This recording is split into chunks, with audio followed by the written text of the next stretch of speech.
And we are back. Here we are with another street interview. Obviously, you guys know if you are here and you checking it out for the first time, do the HBO special, help a brother out, hit that YouTube, hit that subscribe, hit that follow. Here, I'm always trying to give you guys good content, always trying to sit you down with people in this basketball space who have done it a lot longer than me, who do it at a very high level.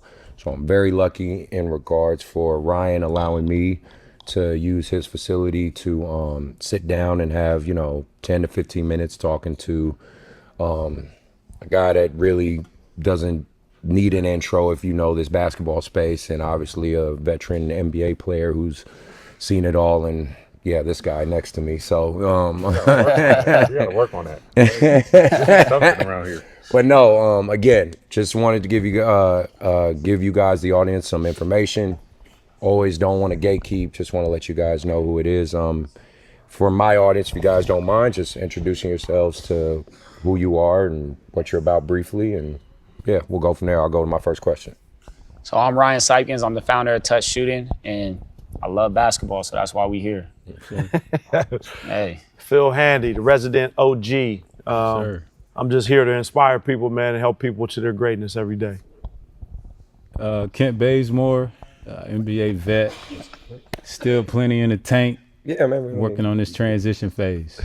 Yes, sir. Man, Marcus Kirkland, most of y'all know. Y'all can't guard me. Everybody here can. Here we go with this. Crazy. Listen, look, That's actually crazy. He never He said You nobody can't can guard me. listen, nobody here can guard me for sure. Well, I'll tell you what, it ain't about defense. It's about offense. You're going to have to play on defense first. And I might not miss, bruh. Hey.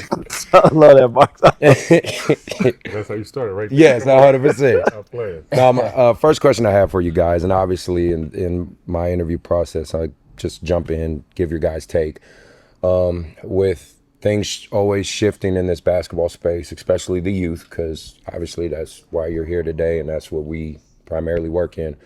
What's your overall, you guys' outlook, positive, negative, whatever, on where 2026 AAU basketball and youth basketball sit today? Well, I've been years removed from it, but this man sitting here next to me, I coached Ryan, trained Ryan a little bit in high school. Look, I think I want to say it's a necessary evil. And I use the word, I don't even like to use the word evil, but as people know, my family, Deuce Brand, Kyrie Irving, we are bringing the Uncle Drew circuit Yes. to the AAU. And one of the reasons why we started that is, one, Kyrie has a fond relationship for youth basketball and just the culture of the game. And us sitting down and talk about different things is how can we help elevate youth basketball, and not just the players, the coaches, the parents, referees, Yes. the whole community, right? And so the whole Uncle Drew circuit will be about more than just basketball, but about educating. How can we educate parents how to be better parents in the AAU environment? How can we educate coaches to be better coaches in the AAU environment? And just that community, right? And then the athletes, of preparing them for what they're trying to get to next. Not just throw the ball out and these kids come out and play, but we want to have a classroom setting of teaching coaches, some proper ways to coach, breaking down film, talking to the parents about now the landscape of NILs and where that's going, and then just what kind of example you need to set. So for me, youth basketball is not even really about the youth. Right. It's about the people who run it. Right. So this is where we can shift the culture Yeah. of youth basketball. And remember, what's the main thing? It's about the youth. Right. It's about helping these kids get the opportunities to go on and hopefully change their life. You guys got anything to? I think today, I wasn't coaching, but bringing him to support each other. I think we got to do more supporting each other in the Black community. Most people know I work probation, and seeing how sometimes us go against each other. I think this is important to come together, like he said, community together. And, kind of my mindset today was, it's not about me, it's about the kids, right? If I could bring Baze on top of this makes it better. I don't think it's the name anymore. It's about, kids are getting older now. I have a daughter, so by having a daughter, I want her to be in this community too. And I don't got to coach it. I don't got to be I'm not the only voice. He's not the only voice. We all together are bigger together. And I think that's what needs to be pushed more, coming together, supporting each other. And yeah, that's my part now. Collaboration. Yeah, I think 2026 is the great reset, just in terms of getting back to, the grassroots and the foundation of the game. So it's good to hear that, you and Kai are kind of, spearheading that, because I feel like a lot of people are going to get in line for that. I mean, the game's definitely in disarray in terms of, values and what's being celebrated these days, just from, watching, even losing teams, how the camaraderie just isn't there. Like, you got another game tomorrow. Like, I think the love for the game and the passion for the game and, what you get out of the game has been lost in translation. Like, what comes to mind is that telephone game you used to play in like grade school. Like, I'll start with a sentence, and then by the time it gets over there, it's discombobulated, right? So it's time to break all of that up. And I think this year, 2026, I mean, is gonna bring forward a lot of great change. You got anything, right? No doubt. I mean, just piggybacking off what y'all said, it always has to come back to the kids first. I think there's, some of us as adults, we get lost in not doing that, right? We get lost in trying to build ourselves up or build whatever else, but we don't necessarily always have in mind that the kids come first and the development of the kids come first. So I think for all of us, and like what Marcus was saying, if that's our mindset, then it makes it much easier for all of us to work together for the kids. Yep. Yeah. And I think that's what it comes down to. So, and as you guys know, we're in this space right now, and we see a lot of people not putting the kids first, and it's frustrating, you know. Yeah. So I think if we all could just be an example of that, then we could spread it even more. Yeah, and that's a big reason why I wanted us to even do this sit down, because I think a lot of people, especially now, I mean, they know me and him joke and stuff all the time, but a lot of people don't. Like, me and him work together. Obviously, me and you work together. I just want people to kind of see more of an example of doing stuff like this. You know what I mean? And we're competitors in a way. Yeah. But we always work together. Exactly. We always help each other out. Yeah, on the court, I want to beat you. And honestly, Chris has been one of our biggest supporters. As you know, we starting to do tournaments. Yeah. He always puts his teams in my tournaments, and he's always trying to support. So I appreciate you. I just want to tell you that. I get it. I get Sure. it. My team's come. We got a little better. First of all, I blasted his team, man. I blasted his team. That was nasty, bro. First of all, you got like a 2-year holdback. He's not old. Talk about that. He's just tall and uncoordinated. 39 and 4 is crazy. He was 6'9", almost dunking. Like, what's going on? That's not the case. Please don't listen. 39 and 4 was crazy. Yeah, 39. He was We referencing. developed that, okay? All right, fair enough. My next question to you guys is, let's take this shift to college, because that's obviously one of the hot topics right now. We see what college is evolving or devolving, I don't know, however you want to look at it, into. Don't know what the final product's going to be. My personal outlook, it's just that at some point there has to be some sort of regulation. There has to be some sort of limitation, because right now, with the way it is, it's kind of up for grabs. And, Matt Barnes had a really good take. I like what he said. He was just saying, you're taking opportunities away from young kids, right? Yeah. Because again, we work in the youth space. You know what I mean? A lot of times we have kids we see going into high school, and I can see the disappointment in their eyes. I could see they're like, it's just going to be that much harder. Like, there's no D1 dreams anymore unless you're on that, top 100 list, right? Everything is JUCO at best. At best, you know what I mean? Unless you're a high GPA kid, maybe you go D3, right? I try to keep my guys encouraged. I tell them, just, keep doing your work, put your head in the sand, but, genetics are genetics, man. An 18-year-old is going to have a very much harder time going against a 26-year-old.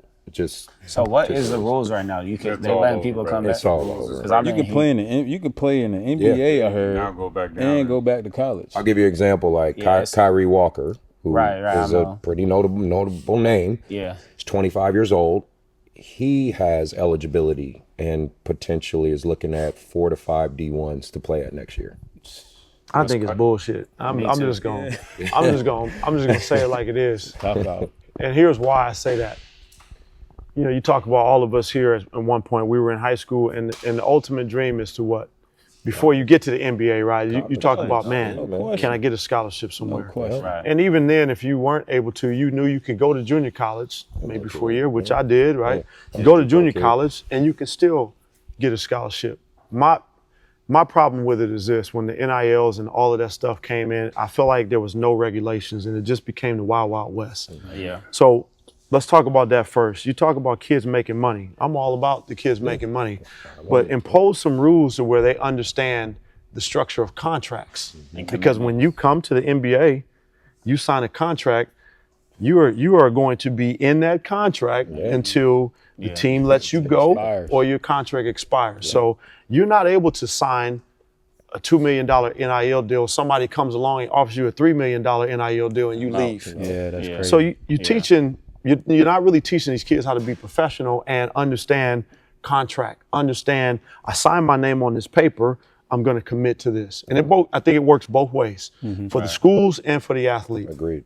Then you start talking about kids that have entered the draft, went through the draft, put on an NBA uniform, and now they can come back to college at the age of 25. Your time is past. Man, If you're not good enough to make it in that window of your time, your time is past. Power line, So go overseas. Go overseas. Yeah. Go overseas, figure it out through the G League. But to have kids that are 26, 27, be able to come back into college And take the guys. and play against 17, 18, 19, and take away their ability to start their futures, I think is bullshit. I'm just, I mean, and I'm gonna take it a step further. Like I'm big on education.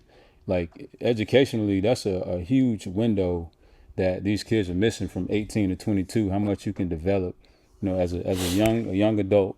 One, I had a chance to speak at the NCAA symposium over the summer, and they had this task, like, you know, you were a first round draft pick, you got a $5 million deal. So kids didn't understand that $5 million deal is probably paid out over 4 years. You know, then you got to take out the taxes. Then you got cost of living. You got union dues. You got agent fees. You got cost of living depending on where you at. So they can't grasp all these concepts that go in with having money. And then two, you take on the extra pressures of, you know, trying to bring a whole lineage with you. Because now, you know, people at home see, oh, he got a $5 million contract.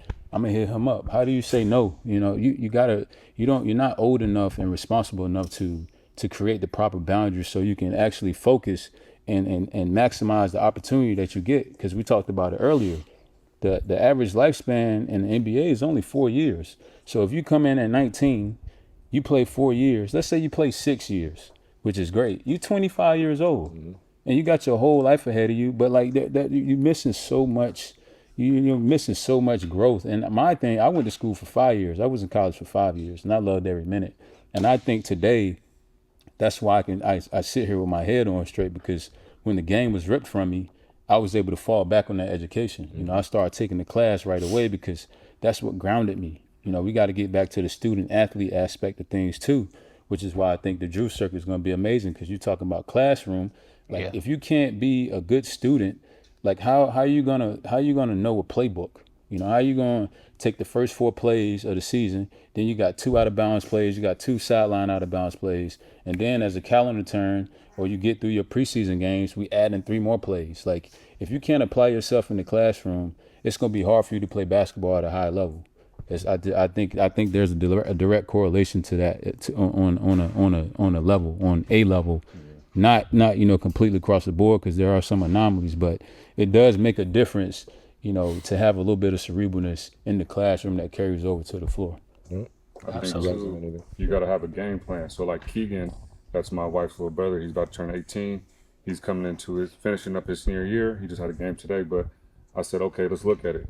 You ain't got nobody. You got this D3 that's offering you. You're going to take that D3. Now, if you think you D2, D1, you got to kill here, and then you can work your way up. Yourself. But I said, Jalen Wells effect. and then I said, also, that coach, because his coach is a small guard. That was a small guard. Yeah. So I'm like, he's going to love you because you 5'9", 5'10", you the same height. He's going to relate to you and understand it. So makes sense. you have to look at situations. And I tell kids all the time, I'm like, hey, you got to go JUCO. You got to be real with them. D1 now is a little bit harder than what it, you know what I mean? tough, man. It's a lot Yeah. harder. D2. It's tough. So and then like you were saying, we got to also say, okay, what do you want to do besides hoop? Because a lot of people ain't going to the NBA. No, of course A lot of people not going overseas. Yeah. But I told Keegan too. I said, you killed this D3. You get your Filipino stuff going. Now you Yeah. go to the Yeah. Philippines. Now you go up over there. They That's love your basketball. lane. But Man, you got to he- find lanes. He for have a great people. career over there in the Philippines too. Yeah. Nah, he could play. Yeah, You know, Keegan. he's a true point guard. Just got to find his way. But I think now we got a game plan for these kids. Got to help them and guide them. Slow them down. Just slow them down, Yeah, man. that too. Slow the hell. Like, what's the rush? You know, I'm 36 and I still love the game. You know, like you trying to live all this life in a vacuum and like miss out on everything. You know, like just take your time. Like slow down. Where you going? You got anything to add to that one, Ryan? I know we talked about I that a mean, lot. y'all But kind of you said played. what I was I gonna mean, you say. played college, But so I I'm mean, just saying. basically, I know, what I yeah. think is that I love that we able to make money.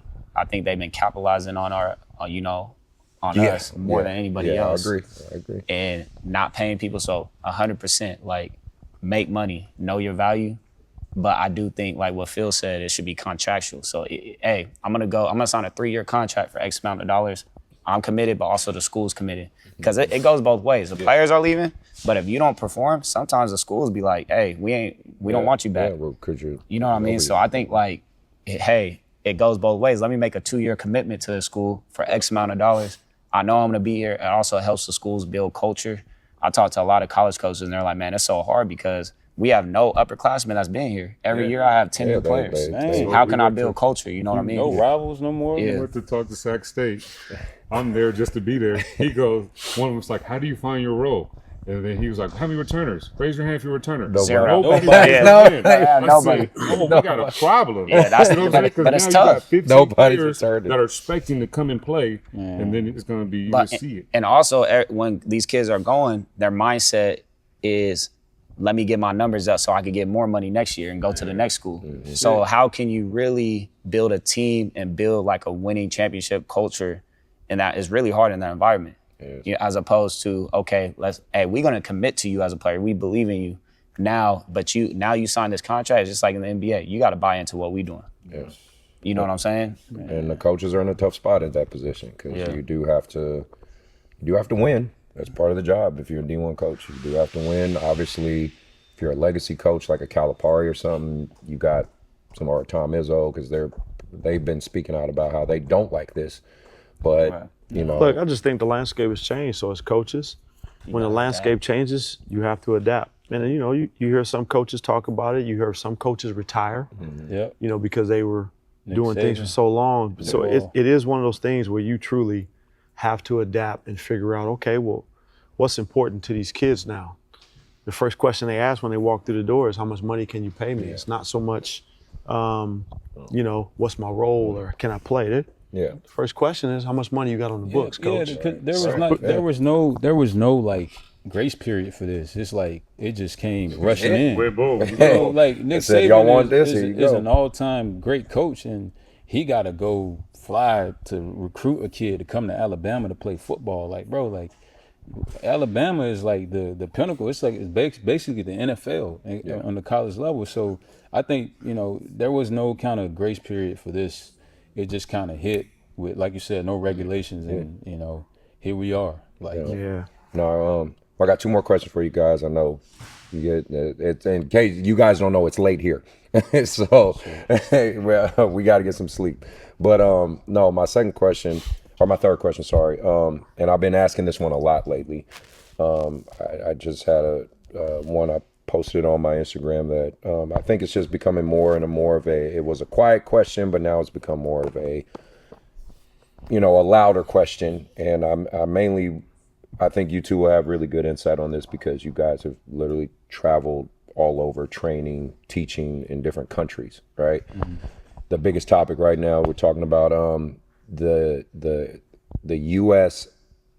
model of development and teaching. Is it falling behind the overseas model of teaching? And obviously I'm talking like the European countries and their style of development and their system of development, you know, how they have their club teams and youth athletes stay with those club teams for years, right?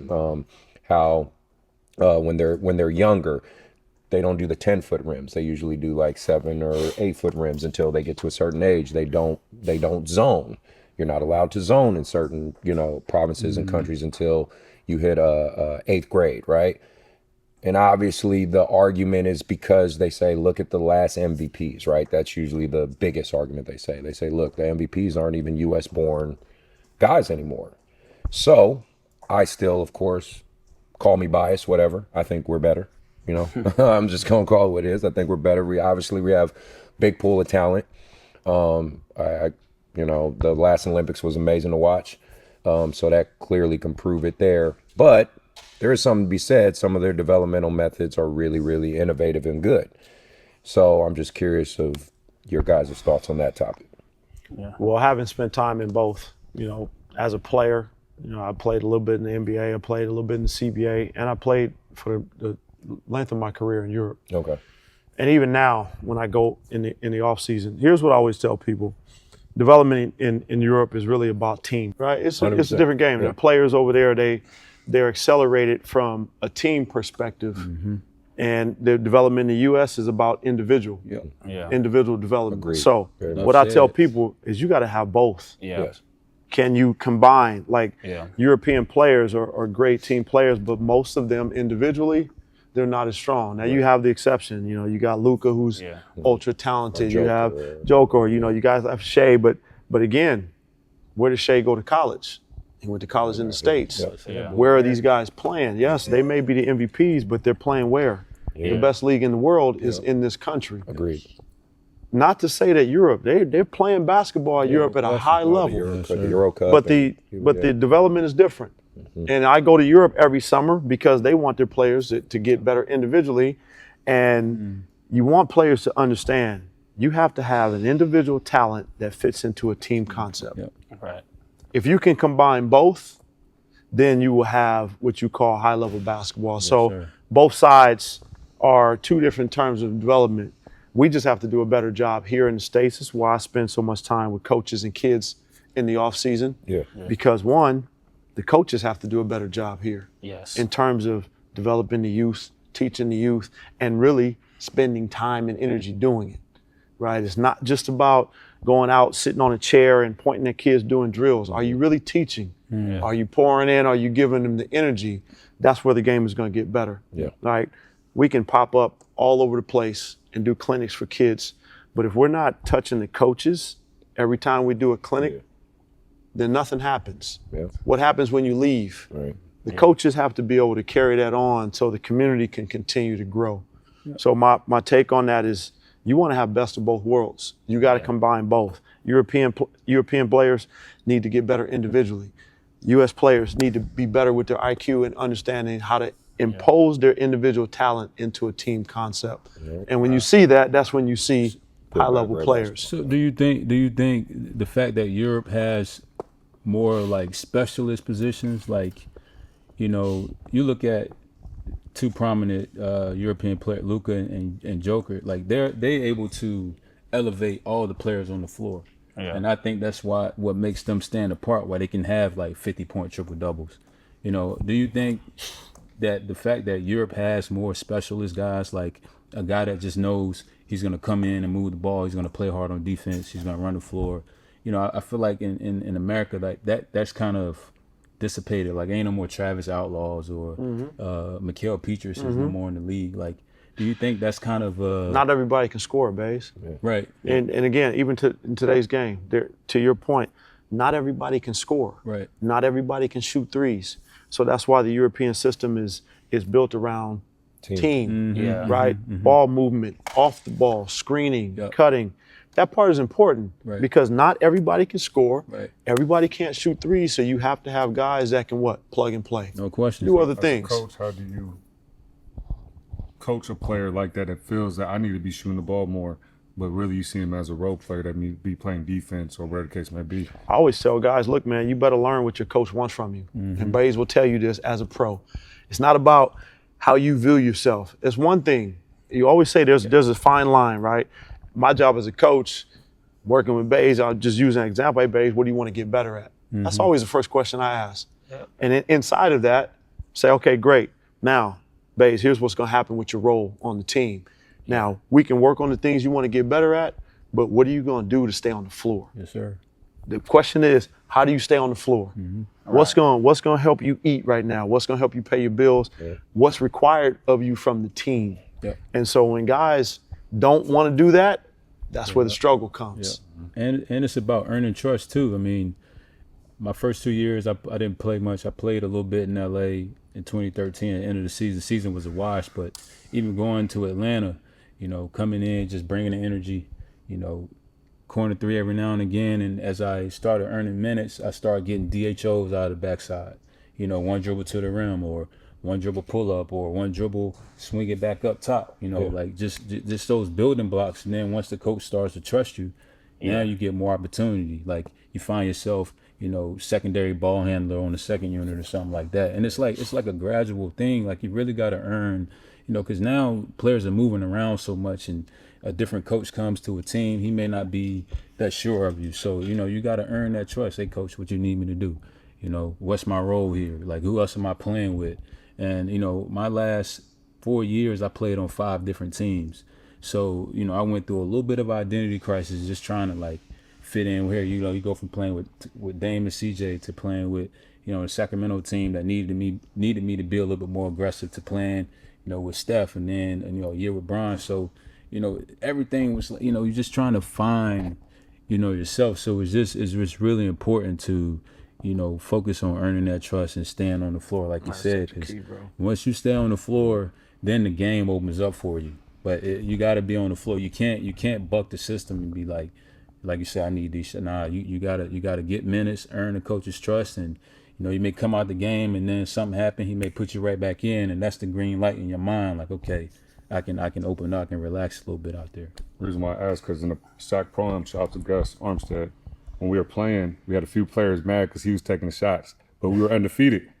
And we're winning. Bro, listen, What's the argument here? I was confused. So I said, okay, I'm not understanding. We're undefeated and you're upset with the NBA players taking the shots. I don't get it, but it's okay. We're going to work on it. But then we shout out to Sean Chambers. We went to he has a Filipino team. So we went to go, well, he worked with them. And they were all happy, energy, and we just beat them. But they didn't, like, nothing. You can just feel their energy was just happy to be there. They're motivated. They're all smiling. I was like, dang. That's crazy how they're so happy, and then we winning and we got problems. You know what I'm saying? It don't make no sense. Because he's scoring too much. People care about winning. Now, before you go, right? Like sometimes, what's more important to people? Right. Some people, man, they don't care about winning. They care about how many shots they get, how many touches. That's never been me. I always want to win. That's a byproduct of people not really caring more about the team and understanding. Again, there's always a hierarchy on every team. There's always the one player that's the best player on the team, the second best, the third best, and it just trickles down from there. Some guys are paid to shoot 20 times. Some guys are paid to box out, rebound, defend. So it's just we got to make the term role player not negative again, because that's the problem. Like now these kids take role player with a negative connotation. We got to get rid of that. But no, go ahead. No, I was just gonna say, like what he was talking about. I'm gonna take it back to youth, because, and you know that we know kids, because, and it starts with the parents, like what you were saying, is that kids don't learn that, because now in the landscape of youth basketball, it's like, oh, I go play for this team, I'm just gonna put a jersey on.